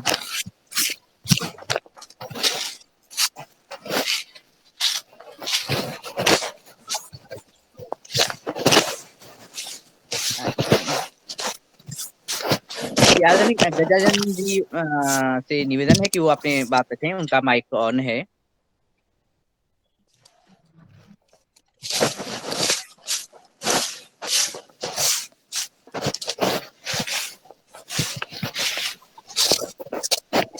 सर ये बर्मी बॉस बनाने का क्या, बर्मी बॉस कैसे बनाना? बर्मी बॉस सरल है। एक छोटा सा आपको 30-40 लीटर का प्लास्टिक का ड्रम आपको लेना पड़ता है, और उसको ढक्कन नहीं चाहिए उसमें। और उसको ड्रम के तले से करीब 6 इंच ऊपर वहां पे एक टोंटी लगा दी जाती है, और फिर उसमें एक फिल्टर बनाते हैं हम अपने हिसाब से। नीचे बड़े पत्थर रख देते हैं, नीचे के पोर्शन में करीब आधा फीट में हम बड़े बड़े पत्थर रख देते हैं, क्योंकि वहां वो लिक्विड इकट्ठा होगा उसके बीच में। और उसके बाद हम थोड़ा सा छोटे पत्थर रखते हैं, फिर थोड़ा और छोटे, फिर बजरी, और फिर ऊपर से मिट्टी। तो इस तरह से एक ऐसा ही अपना एक फिल्टर बना देते हैं, तो करीब करीब 6-6 इंच या 4-4 इंच का ये लेयर बनती है। और ऊपर का जो 1/3 भाग है वो हम छोड़ देते हैं गोबर, जो थोड़ा सा 2-3-4 दिन पुराना गोबर है उसके लिए। और वो ऊपर का करीब 4-5 किलो गोबर, 3-4 किलो गोबर उसमें लगता है ऊपर के पोर्शन में। और उसमें आपको 2 किलो केंचुए डालने, प्योर केंचुए। तो 4-5 किलो गोबर में 2 किलो केंचुए आपको डालने पड़ेंगे। और इसलिए आपके पास केंचुआ उत्पादन इकाई होनी चाहिए, एक छोटी सी, जहां आप केंचुए पैदा कर रहे हैं, तो वहां से निकल जाते हैं। एक 10 बाई 2.5 फीट या 3 फीट चौड़ा जो बेड है, उसमें आराम से आपको 2-3 बेड आपको बनानी चाहिए। और इसको ऊपर से छप्पर होना जरूरी है। तो वो वहां पे आप केंचुआ उत्पादन कर सकते हैं, और इन केंचुओं को फिर छान के उसमें डालना पड़ता है।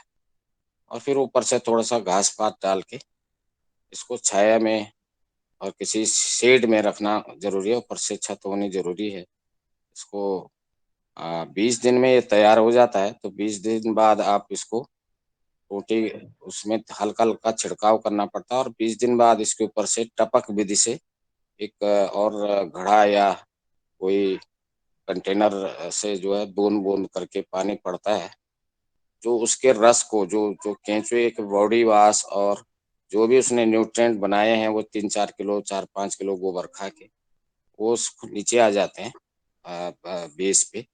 फिर आप उसको निकालते हैं। तो एक 50 लीटर का जो ड्रम है, उससे लगभग लगभग आपका 50 लीटर ही जो है लगभग बर्मी वाश निकलता है। तो शुरू शुरू में जब निकलता है तो इसका कलर पीला होता है, और धीरे धीरे फेड होना शुरू हो जाता है। ये जब सेकंड लॉट निकालेंगे तो आप वो हर दिन उसके ऊपर, सपोज आपने एक घड़ा टाँका और वो उसका कैपेसिटी 10 लीटर है, तो वो शाम को आपने उसमें पानी भरा, वो टपक विधि से उसमें 3-4 छेद कर दिए, तो वो टपक के नीचे आ जाता है। और धीरे धीरे वो रस नीचे के पोर्शन में आके टोंटी बंद रहती है। सुबह आपने उसको निकाला, और आप उसको उस पे धूप नहीं लगनी चाहिए, वो ऐसे डब्बे में रखें जिसपे धूप का असर ना हो, काला या पीला कलरफुल डब्बा, और उसको आप कुछ दिन रख सकते हैं। तो उसमें फिर आप उसको एज ए न्यूट्रिएंट यूज कर सकते हैं स्प्रे के लिए। बहुत जो आपकी हाई वैल्यू क्रॉप है, इसको बड़े लेवल पे करें तो इसको कहीं भी डाला जा सकता है। मैंने ये देखा है कि अगर इसको अगर हम इसको जैसा निकला फर्स्ट लॉट सेकंड लॉट होता है ना, इस तरह से 8-10 दिन तक ये निकलता रहता है। तो ये फर्स्ट लॉट जो होता है इसका, फर्स्ट या सेकंड लॉट जो 10 लीटर निकला आपका, तो वो जो है अगर आप इसको, ये कैटरपिलर को भी मार देता है, क्योंकि इसमें है तो ये न्यूट्रिएंट, लेकिन ये पेस्टिसाइड का भी काम करता है। लेकिन धीरे धीरे ये फेड अप हो जाता है, और उसके बाद ये जब 30-40-50 लीटर उससे निकल जाएगा, तो उसके बाद ये इसका कलर बिल्कुल पानी की तरह होने लग गया, तो समझ लो कि अब रस निकल चुका है। फिर आपको वो केंचुए जो थोड़ा बहुत बचे हैं, इसको आप वर्मी कंपोस्ट में डाल दो जहां आप केंचुए उत्पादन कर रहे हैं, और फिर नया लॉट शुरू कर दो। तो ये लगभग 1 महीने की साइकिल होती है।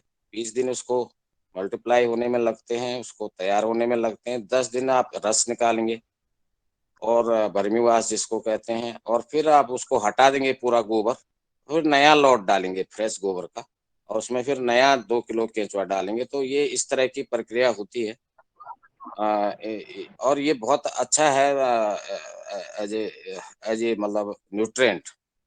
और ये फिर आपको ये सारी तरह के न्यूट्रिएंट, माइक्रो न्यूट्रिएंट और इस तरह इसमें देखे गए हैं, इसका एनालिसिस भी किया जा चुका है। तो इसमें बहुत अच्छे हार्मोन्स होते हैं, ग्रोथ हार्मोन होते हैं। तो ये ग्रोथ पौधे को अच्छी ग्रोथ देता है, उसका टेस्ट भी बढ़ा देता है। तो जो सब्जी उत्पादक हैं, विशेषतः जो छोटे स्तर पे कम जमीन वाले, सब्जी में ज्यादा प्रॉफिट होता है, मुझे लगता है उनको ये जरूर करना चाहिए। और इससे उनका जो है काफी कॉस्ट कम हो जाएगी, जो न्यूट्रिशन की है, जो बार बार वो बाजार से डब्बियां खरीदते हैं कि ये फलाना हार्मोन है, फलाना, तो इसमें सारे हार्मोन होते हैं। तो वो ग्रोथ हार्मोन, तो वो काफी अच्छा ये काम करता है। जी जी, धन्यवाद सर। आपने वर्मी वॉश पे बात रखी है, और ये महत्वपूर्ण पहलू हैं, और वर्मी वॉश भी अगले दिन आने वाले टाइम में इसमें भी चर्चा होगी। आज हमारे साथ विनय कुमार मिश्रा जी भी बने हुए हैं, और आदरणीय मुन्नी लाल जी भाई साहब जो मध्य प्रदेश राज्य प्रभारी हैं। आपसे निवेदन है कि आप अपनी बात रखें, आदरणीय।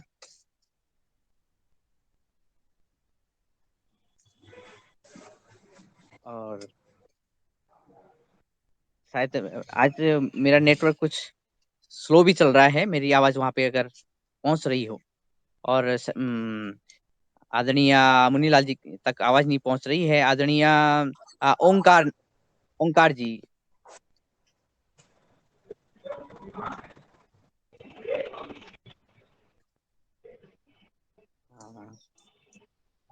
आदरणीय वर्मा जी, मेरी आवाज क्या वहां तक पहुंच रही है? हाँ, पहुंच रही सारी है। आवाज आपकी आवाज अच्छा, आ रही है भैया जी। जी जी, अच्छा, बढ़िया बढ़िया, बहुत सुंदर। तो तब अच्छा है। और आदरणीय कोई सदस्य हमारे मुख्य अतिथि जी श्री मिश्रा जी से बात रखना चाहिए, या कोई आपका प्रश्न हो, कोई समस्या हो, तो आप रख सकते हैं। गर्मी में सर नहीं रख सकता सर, ये भारी गर्मी में केंचुए को कैसे बचाया जाए सर? जब बहुत अधिक अ, गर्मी रहती है तो फिर केंचुओं जी, को कैसे बचाए सर? अधिक गर्मी में क्या होता है, हम पानी का छिड़काव थोड़ा बढ़ा देते हैं। मई जून के महीने में क्या होता है कि हमें सुबह और शाम 2 बार उसमें पानी डालना पड़ता है, और पानी डालने से वो स्थिति, उसके बेड की स्थिति नॉर्मल रहती है। पानी का छिड़काव ही बढ़ाना है, और कुछ नहीं करना है इसमें। जी। जी आदरणीय, एक मेरा भी प्रश्न है। जब जिन क्षेत्रों में बहुत वर्षा होती है, और उन क्षेत्रों के किसान कैसे वर्मी कंपोस्ट का उत्पादन करें? क्या ज्यादा बारिश से कुछ हानि होती है, या फिर कोई बचाव के उपाय? बरसात, देखिए वर्मी कंपोस्ट बनाने के लिए हमको जो जिस जमीन का चयन करना है वो जलभराव वाली जमीन नहीं होनी चाहिए, वो थोड़ा ऊंची जमीन होनी चाहिए। और बरसात चाहे जितनी हो, क्योंकि हमारा बेड जो होता है वो मल्च किया होता है पत्ते से, तो बरसात होती है तो उससे बेड पर कोई ज्यादा फर्क नहीं पड़ता है। बस ये है कि जो हमारे बेड बने हुए हैं उनमें पानी भरना नहीं चाहिए, बरसात हुई है पानी निकल जाए जी और जी उसका कोई आदरणीय। फर्क नहीं पड़ता है। क्योंकि मैं खुले जी में जी ही कर रहा हूँ, मैंने कोई शेड नहीं लगा रखा है, कुछ नहीं कर रखा है, एकदम खुले में है। और बस ये है कि जमीन जो हमने चयनित की है वो जमीन, वहां पे जलभराव नहीं होता है, तो बरसात होती है और वो पानी निकल जाता है। जी जी धन्यवाद सर। और आदरणीय पुण्यकाम जी या आदरणीय रावत जी भी कुछ कहना चाह रहे थे मेरे ख्याल से। मैं सिर्फ यही कह रहा हूँ कि अगर बहुत ज्यादा बरसात होती है तो ऊपर से शेड बनाया जा सकता है, या फिर उसके ऊपर कोई पॉलीथीन रखा जा सकता है, या फिर जैसे विनायक जी कह रहे हैं कि इस तरह से हम उसमें पत्ते इस तरह से रखें कि पानी निकल जाए साइड से, है ना। तो ओवरऑल जो है वो उसमें अगर बहुत ज्यादा पानी पड़ेगा तो वो रस तो जमीन में फिर नीचे चला जाएगा। तो ये केयरफुली मतलब इस ये तो मतलब नॉर्मल बात है कि पानी ज्यादा आ रहा है उसमें बहुत ज्यादा, अब जैसे आप जहाँ हैं वहां पे तो बहुत ज्यादा बारिश होती है, तो उसको ढकना और उसका शेड, ऊपर से शेड लगे, या फिर अगर नहीं लगा सकते तो एक तिरपाल आपको डालना पड़ेगा। फिर जब और इसको उठाना भी पड़ेगा, जब बारिश नहीं है तो उसको हटा दो, फिर जब बारिश आ गई तो तिरपाल से ढक दो। तो यही एक तरीका है। जी धन्यवाद सर, आपने सुंदर बात कही वर्मी कंपोस्ट पे, यानी कैसे हम उसका बारिश से बचा सकते हैं। आदरणीय रंजना दीदी से निवेदन है कि कृपया वो आए और आज अपनी बात रखें और इस कार्य का आगे बढ़ाएं, क्योंकि मेरा नेटवर्क असल में घट बढ़ रहा है।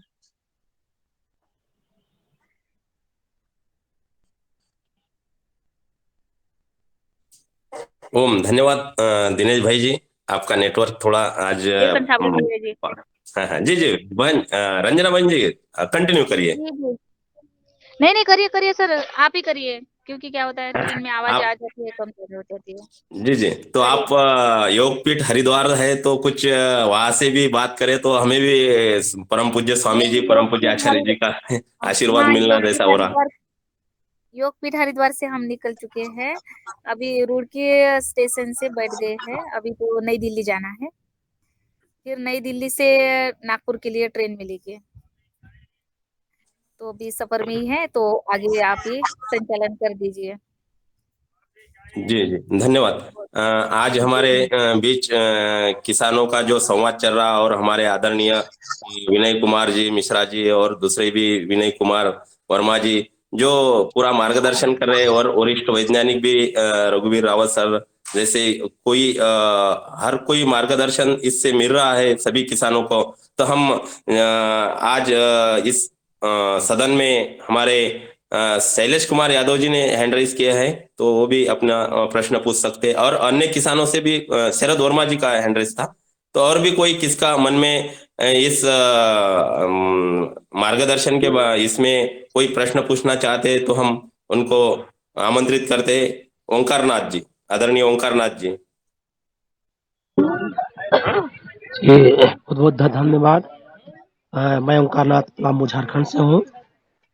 अभी भी हरिद्वार के कार्यक्रम से शामिल होकर घर वापस जा रहा हूँ। सर से एक निवेदन है, जानना चाह रहे हैं कि मैंने वर्मी कंपोस्ट बनाने के लिए ट्राई किया, तो मेरा गड्ढा बंधा हुआ है 10 बाई 15 बाई करीब 6-7 चौड़ाई का, और गड्ढे है करीब गड्ढाई का थी है करीब 3-3.5 फीट।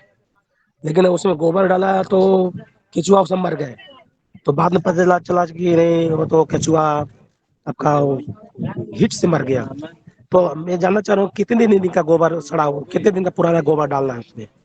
जी जी जी, देखिए गोबर का ये है कि गोबर तो हमको ताजा ही इस्तेमाल करना होता है, क्योंकि और ताजा का मतलब ये कि जैसे 7 से 10 दिन या 15 दिन पुराना गोबर है, तो पहले हम गोबर को चेक करते हैं मैनुअली हाथ डाल करके कि गोबर के ढेर में गर्मी मेरा हाथ तो नहीं महसूस कर रहा है। और अगर, क्योंकि गोबर में मीथेन होता है, तो जब गोबर एक जगह ढेर लग जाएगा, हाथ हम डालेंगे तो हाथ में थोड़ी गर्माहट महसूस होगी। तो उस गर्माहट को हटाने के लिए हम उस पर पानी का छिड़काव करते हैं और कुदाल से उसकी कटाई कर देते हैं। ये प्रक्रिया 2 बार करते हैं और उसके बाद फिर चेक करते हैं। देखिए, केचुआ डालने से पहले जो हमारा गोबर है वो पूरा ठंडा होना चाहिए, उसमें हीट बिल्कुल नहीं होनी चाहिए। आप गोबर 7 दिन में ठंडा कर लीजिए, 5 दिन में ठंडा कर लीजिए, समय का कोई ऐसा नहीं है कि इतने दिन पुराना हो उतने दिन पुराना हो। बस शर्त सिर्फ ये है कि गोबर में मीथेन पूरा रिलीज हो जाए, मीथेन ना हो गोबर, बस उसी को हम ठंडा बोलते हैं। और जब मीथेन रिलीज हो जाता है, गोबर ठंडा हो जाता है, फिर हम उसमें कल्चर डाल देते हैं। बेड जो आपने बनाया है, तो क्या मतलब वो किस तरह से सीमेंटेड बेड बनाया है क्या?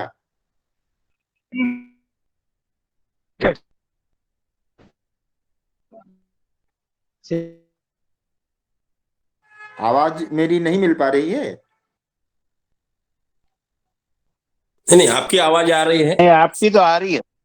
जी जी। तो बेड जो आपने बनाया है, तो वो सीमेंटेड बेड है क्या? मेरे ख्याल से इन्होंने गड्ढा बनाया है 2-2.5 फीट गहरा, और जमीन उसमें के अंदर इन्होंने गड्ढा बनाया है? गोबर डाला है और फिर उसमें केंचुए डाले हैं, तो ये विधि ही गलत है। जी जी। जी, जैसे कह रहे थे वो। जमीन में गड्ढा नहीं बनाना है। जब वो जो बर्मी बेड हम बनाते हैं वो जमीन की सतह के बराबर से बनाते हैं, गड्ढा करने की जरूरत ही नहीं होती। जी नहीं जी, गड्ढा गड्ढा नहीं है सर, जमीन के सतह से ऊपर से है, ऊपर से हाइट है। अच्छा अच्छा। तो उसमें केचुए जो आपके मरे हैं, तो उसमें सिर्फ एक, मतलब इकलौता कारण सिर्फ यही है कि वो गोबर जो है आपका, वो पूर्णतया ठंडा नहीं हो पाया था। उसमें कहीं ना कहीं कुछ गर्मी बची रह गई थी, जिसकी वजह से केचुओं पर उसका असर पड़ा। तो बर्म डालने से पहले हम पूरी तरीके से आश्वस्त हो जाएं कि हम जो गोबर इस्तेमाल कर रहे हैं उसमें गैस का कंटेंट बिल्कुल नहीं होना चाहिए, वो ठंडा हो जाना चाहिए। सिर्फ यही एक सावधानी है, बाकी पूरी सरल विधि है, कुछ भी ऐसा नहीं है जी।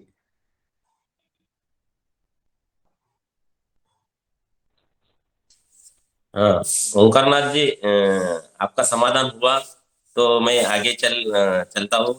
तो इसी कड़ी में टाइम भी, समय का भी थोड़ा ये करना पड़ता है। 8:26 हो गए। तो भाई साहब किसी का एक और मिनट, किसान एक कोई मिनट मुझे प्रश्न पूछना दीजिए। चाहते हो? हाँ हाँ, पूछिए ब्रिजलाल।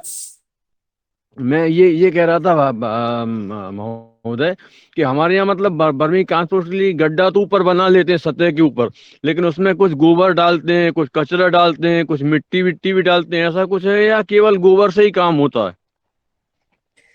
देखिए, सिर्फ गोबर डालें तो बहुत अच्छा है, ठीक है। जी मिट्टी उसमें डालने की जरूरत नहीं होती है। जी। आप हाँ, गोबर डालिए, और अगर कचरा डालते किचन हैं। वेस्ट कुछ होता है, किचन अच्छा वेस्ट ठीक कुछ है। होता है, तो वो उसमें इस्तेमाल कर सकते हैं। जी बाकी जी। खाली गोबर से बनाइए आप, एकदम बढ़िया और अच्छी खाद बनेगी। नहीं तो मिट्टी मत मतलब, डालिए इसमें। अच्छा किचन वेस्ट डाल सकते हैं मतलब, और जो कचरा वगैरह ये मतलब मवेशियों के नीचे का निकलता है वो कचरा भी डाल सकते हैं? कचरा मवेशियों के नीचे तो क्या मतलब, उनके बैठने के लिए पुआल पत्ती क्या कुछ डालते हैं इस तरह का? नहीं नहीं डालते नहीं, वो क्या है कि अपन ने पहले तो गोबर उठा लिया और फिर झाड़ते हैं जी। तो कुछ वो गोबर का ही वेस्ट और भी रहता है, वो निकलता है। नहीं तो वो आप खुद देख लें कि अगर उसमें भूसे का कंटेंट है थोड़ा बहुत, मतलब वो जो ऑर्गेनिक मैटर है वो डिकम्पोज होने लायक अगर है, तो आप जी जी। उसमें डाल सकते हैं। लेकिन हाँ। उसकी मात्रा गोबर की मात्रा से ज्यादा नहीं करनी है। जी वो जी जी। 10-20% अगर आपके पास है तो उसको आप उसमें इस्तेमाल कर सकते हैं। बाकी मैक्सिमम आपका गोबर ही होना चाहिए। जी जी सर, तो फिर इसका एरिया कितना होना चाहिए ये वर्मी कंपोस्ट के लिए जो अपन गड्ढा बनाते हैं, कम से कम? गड्ढा क्या, गड्ढा हम उसको नहीं बोलते हैं, हम आप तो उसको ऊपर ही बोलते हैं बनाते हैं, ऊपर वर्मी ऊपर कंपोस्ट। जमीन की सतह से ऊपर ही बनाते हैं। जमीन की सतह के ऊपर बनाइए और चौड़ाई उसकी 3 से 4 फीट के बीच में रखिए। चौड़ाई 30 कम से से कम 3 फीट और ज्यादा से ज्यादा 4 फीट, 3 से 4 फीट के बीच में चौड़ाई रखिए। और ऊंचाई जो रखनी होती है 1 से 1.25 फीट ऊंचाई रखिए उसकी। लंबाई? लंबाई आपकी सुविधा अनुसार है, जिस तरह से आपकी जगह है आप उसको जी 10 फीट कर लीजिए, 20 कर लीजिए, 25 कर लीजिए। और जो कमर्शियल स्तर पे लोग करते हैं वो तो 50-50, 80-80 फुट का बेड बनाते हैं। तो वो तो जी उनकी जगह पे डिपेंड करता है कि उनके पास जगह कितनी है। आपके पास 25 फुट जगह है तो आप 25 फुट का बेड बना लीजिए, 20 फुट जी जगह है जी। 20 फुट का। लंबाई के लिए कोई ऐसा मानक नहीं है, वो आपकी सुविधा तो, अनुसार होना चाहिए। तो इसको ईंटों से आराम से बनाया जा सकता है? देखिए ईंट, अगर आपके पास ईंट हैं तो आप हम्म। जो बर्मी बेड बना रहे हैं उसकी चौड़ाई में एक एक दो दो ईंट लगा दीजिए। अगर जी जी जी उपलब्ध ईंट है तो लगा दीजिए। और अगर ईंट उपलब्ध नहीं है तो उसको लगाने की कोई आवश्यकता नहीं है उसमें। जी क्योंकि जी ईंट लगाने का पर्पज व्यक्ति का यही होता है कि हम ईंट लगा देंगे तो हमारे केंचुए कहीं जाएंगे नहीं। आप ईंट नहीं जी जी लगाएंगे तब भी केंचुए नहीं जाएंगे। अगर उस बर्मी जी बेड में केंचुओं के लिए खाना उपलब्ध रहेगा तो वो खाना छोड़ जी के कहीं नहीं जाएंगे, वो उसी में रहेंगे। जी जी जी। ठीक है महोदय जी, बहुत बहुत धन्यवाद। जी जी, धन्यवाद सर। धन्यवाद विनय कुमार जी। आज अपने 8:30 बजने वाले हैं, तो आपने पूरा हमारे सदन को टाइम दिया है। और ये अपना सदन ऐसे ही हर दिन, जैसे कि गाय पर चर्चा 8 दिन चली, हर दिन कुछ ना कुछ अपनी प्राकृतिक खेती के लिए, अपनी भूमाता के लिए कुछ नया, उसमें क्या हो सकता है, ये कैसा बचा सकती, और ये विष मुक्त भोजन, विष मुक्त अन्न कैसा तैयार हो जाएगा। इसलिए हर दिन मुख्य अतिथि अपने बारे में कुछ इस सदन में मार्गदर्शन रखते हैं। तो इसी प्रकार हमें आप ऐसे ही हर दिन जुड़ने और हमें मार्गदर्शन देते रहेंगे, तो किसानों को इस मार्गदर्शन का लाभ होता रहेगा। तो 8:30 बजने के लिए हम आमंत्रित करते हैं अभी समापन के लिए हमारे मध्य प्रदेश नर्मदापुरम से आदरणीय रमेश चंद्र मेहरा जी को। तो इसके पहले कोई किसका सवाल होगा, तो ये सवाल होने के बाद हम आदरणीय रमेश चंद्र मेहरा जी, हमारे आदरणीय मुन्नीलाल भाई जी कोई बात करना चाहते हैं। आदरणीय मुन्नीलाल भाई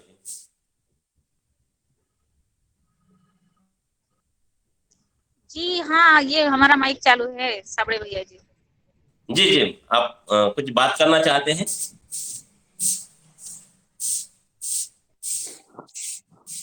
आदरणीय रंजना बहन जी, हाँ, बोलिए बोलिए। आभार आभार आभार हो रहा है ना भैया। हाँ हाँ, तो मैं आदरणीय रंजना बहन से भी आभार का ये करते हैं, क्योंकि रमेश चंद मेहरा जी चलिए, ये नहीं हाँ होगा। ठीक है ठीक है जी। ओम सभी को, सदन में सभी को मेरा नमस्कार, ओम प्रणाम। और जैसा कि हम 5 तारीख से वेलनेस सेंटर गुरुधाम स्वामी जी के यहाँ सानिध्य में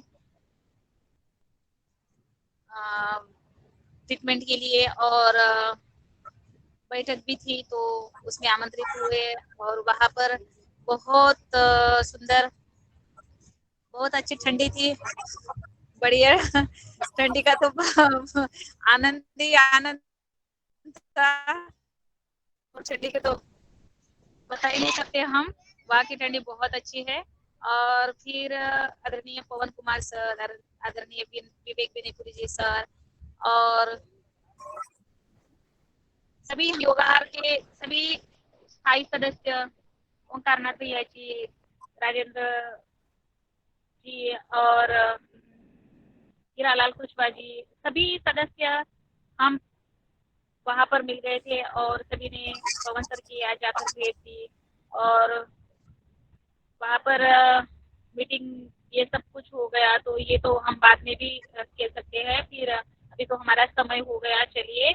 और आज की हमारी योग शिक्षिका बहुत सुंदर, अभिनंदन आज की हमारी योग शिक्षिका का। और आज के हमारे विनय जी हमारे आदरणीय मुख्य अतिथि थे, उन्होंने भी बहुत ही अच्छी जानकारी हमारे सदन में उपलब्ध करा दी। उन्होंने अपना बहुमूल्य समय अपने योगा क्लास में दिया, उनका भी मैं धन्यवाद अभिनंदन करती हूँ। और इसी तरह ये सब हम ऐसा ही इस कार्यक्रम को आगे बढ़ाए और देश में विदेश में ये हमारी पूरी जानकारी हो जाए, जैविक खेती, गोपालन और समाज सेवा, राष्ट्र सेवा, योग निष्ठा।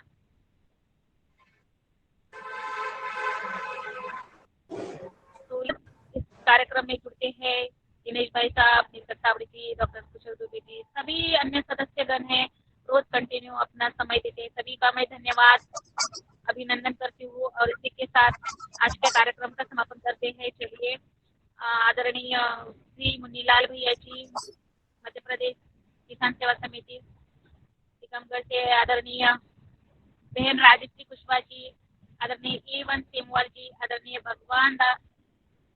भगवंत जी, आदरणीय भगवान दास कुशवाहा जी, आदरणीय भुवनेश्वर राय जी, आदरणीय डॉक्टर किशोर दुबे जी, आदरणीय कल्पना घोटाले जी, आदरणीय कृष्ण कुमार जी, आदरणीय कुलदीप पुनियाल जी, आदरणीय नीलकंठ साबड़े जी, आदरणीय रघुवीर रावत जी, आदरणीय दामोदर जी, आदरणीय रमेश चंद्र मेहरा जी, आदरणीय रवि आदित्य जी, आदरणीय रूप सिंह राजपूत जी, आदरणीय रूमी राम जी, आदरणीय तोलाराम जी, आदरणीय उमाशंकर प्रसाद भैया जी, और आदरणीय एवी जयंत वापर, और आदरणीय विक्रम जी, आदरणीय विनय कुमार जी, आज के हमारे मुख्य अतिथि आदरणीय विनय मिश्रा जी, और आदरणीय योगा के, और जो भी साथी हमारे लेफ्ट हुए थे वे, उनका सभी का भी मैं धन्यवाद आभार व्यक्त करती हूँ।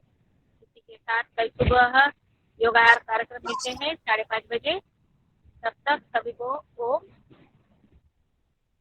हाँ, बहुत बहुत धन्यवाद रंजना बहन जी, आपका भी बहुत बहुत आभार। आप गुरुधाम से गुरु आशीर्वाद लेकर अपने महाराष्ट्र की भूमि में वापस निकल चुके हैं, तो आपका भी बहुत बहुत आभार। और आज के हमारे मुख्य अतिथि विनय कुमार जी और आज के हमारे योग शिक्षिका, इनका बहुत बहुत आभार व्यक्त करता हूँ। और आज का समापन आज के इस दिन मंगलमय हो, और कल नई ऊर्जा के साथ सुबह 5:30 बजे मिलते हैं। तब तक के लिए ओम नमः, प्रणाम।